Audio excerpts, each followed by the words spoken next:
I have bad news for you. It's here. We're going down big time this year. And so that's why we're glad you listened, so you don't have to be a victim of all this wokeism and stupidity out there in the marketplace. And the trouble with the real estate market, the stock market, bond market, real estate market.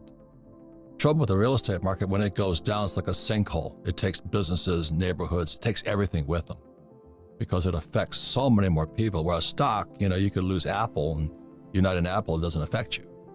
But when you lose a business or real estate and all this, it takes everything down with them.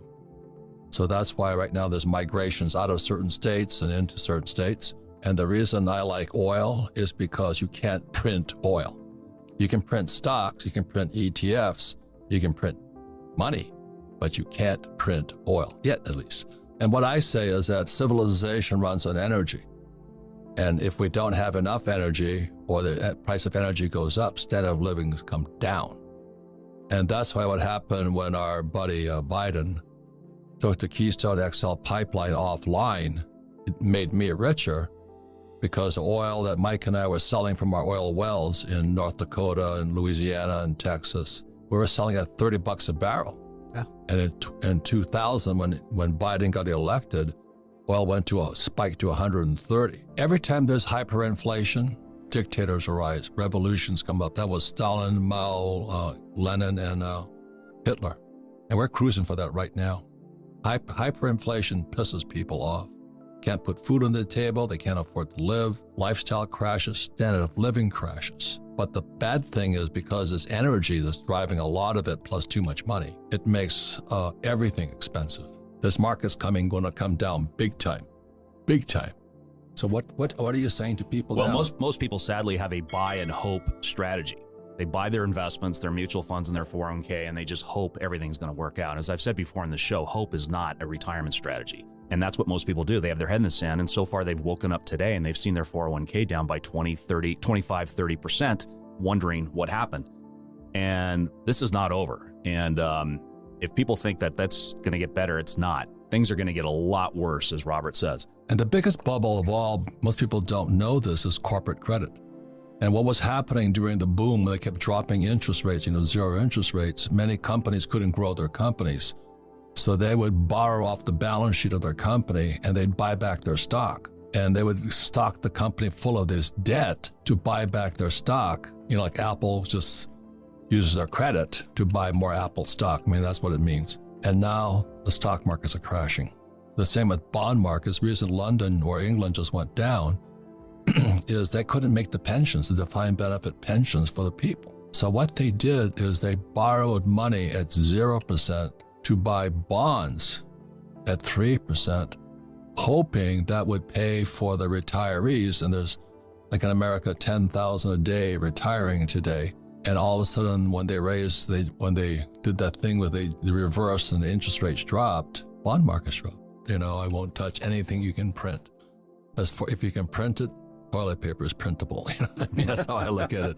Well, it's as John said, a lot of people with 401ks, they're a buy and hold strategy. I think most people that are accredited and have made a lot of money in their career, one, they want to put that money to work where they can generate cash flow, and two, they want to not pay taxes. Right. But anyway, as far as oil and gas, you have what's called intangible drilling cost deductions, or IDCs. And IDCs is pretty much, you can write off right at about 75% of that in a well. So an investor that's coming in and who is in a top tax bracket, he's able to actually create a savings because the federal government is coming in and they're actually writing that off because they want people to find, regardless of what you read in the paper today. We still need oil and gas reserves, so those tax advantages are still there. So in essence, if you're in a 35% tax bracket and say you invest $100,000, that's about a $27,000 savings that you're able to gain, right when you invest. So that reduces the amount of risk you have or money you have at risk. Right. That's what Tom Wheelwright writes about in his Tax-Free Wealth book. He talks about tax breaks are incentives. So if you start a business, they give you an incentive for that. You drill for oil, you provide housing, they're in tax incentives. But if you're an employee or a self-employed small business owner, you get taxed the highest. So let's say on top of that, when we strike oil, I get a depletion allowance too. Right. What does that mean? Well, the depletion allowance is on every dollar that is produced or you make income from oil. The federal government allows you to take a 15%, depletion allowance. And so you're able to take that off of your income that you're generating from oil and gas. But the main plus is that, you're looking for cash flow, right? You're looking to strike oil.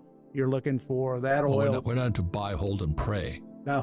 that's right. I mean, I'm not. I want money. I want my money back and pay no taxes. Right. Okay, keep going. And so basically you're drilling wells. The areas that we participate in are primarily the Bakken up in North Dakota, which it's an unconventional play, like we talked about a little bit earlier, the horizontal play, but there's been over 14,000 wells drilled there now. And what's happened is some of the things I've invested in, you're still paying me, right? Right. You're getting a check every month. Yeah. And that's why, John, you don't find me with a 401k, celebrating, because the cash is flowing the other way. It's flowing to Wall Street. And when I invest with Mike Maselli, it's flowing towards me, and the government gives me tax breaks. The point here is this: the reason we have the cash flow board game is for you to get out of that rat race and qualify to invest as an accredited investor on the fast track. But of course, most people can't do that because they don't have any financial education, but they don't have enough money anyway. I mean, 100%. I mean, the average 401k is $70,000. I mean, and that's what people are expecting to retire on at age 65. I mean, it's absolutely scary. I'm predicting the biggest crash January 2023. Just like Mother England went down, because they're playing games with money and interest rates and all that other garbage. But what do you think what does a financial play say to let's say a 68-year-old, 70-year-old guy whose 401k is toast? I'll tell you exactly what they're saying. I just had a conversation with a couple of advisors the other day. They're saying stay in. It's buy, hold. It's not, and then they'll say it's not timing. We don't want to time the market. It's time in the market. Don't worry, everything will resolve itself. Everything will come back as usual, as it always has in the past. Those are the standard bylines that you're hearing from the financial industry. Just stay the course. So if a person, I'm not against paper assets. It's just being an entrepreneur. I don't have to invest in them. I don't trust paper at all. Toilet paper's on it. I don't trust it. But what do people paper has many advantages that I don't have. I mean, the hard asset guy doesn't have. I think the big one we could just focus on is liquidity.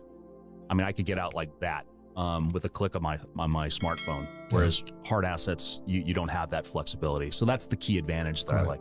So when I invest with Mike, I'm in for the long term. Right. And that's why I've got to be careful what he invests in, what he does with the money. So final words, Mike. I mean, I only invest in what cannot be printed. It's that simple. But I'm not invited on most of the stock shows because all they want to do is sell you more stock.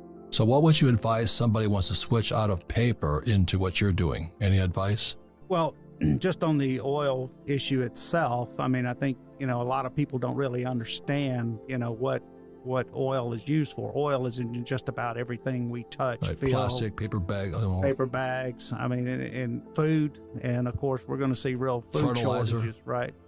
Fertilizer, we're going to see real food shortages here this year coming up. I think Europe is in a really bad place. But, I always, a lot of our clients, they're in paper. I mean, they take a portion of their income and they put it into oil and gas or gold or silver or something, just to have that diversification.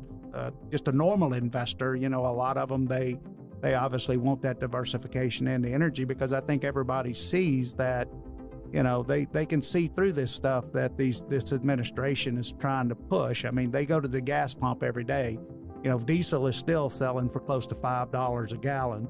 I mean, as far as that, gasoline is still, even though they can continue to say, that it's going down, I mean, they're depleting our national reserves. I mean, what is that? Why are they depleting our reserves? They could just drill more. One thing, they want to do away with hydrocarbons. Secondly is you've got a midterm election coming up that obviously they don't want to see high oil prices. I can promise you after the election is over with, they're going to stop taking oil out of the National Reserve, the Defense Reserve, and then they're going to, we're going to see high prices again. And but that's the reason why. How many barrels of oil how many millions of barrels? I think they're releasing 1 million barrels a day just to keep the price down. So they get reelected? So they get reelected, and then they can go forward and push this Green New Deal even further than it is today.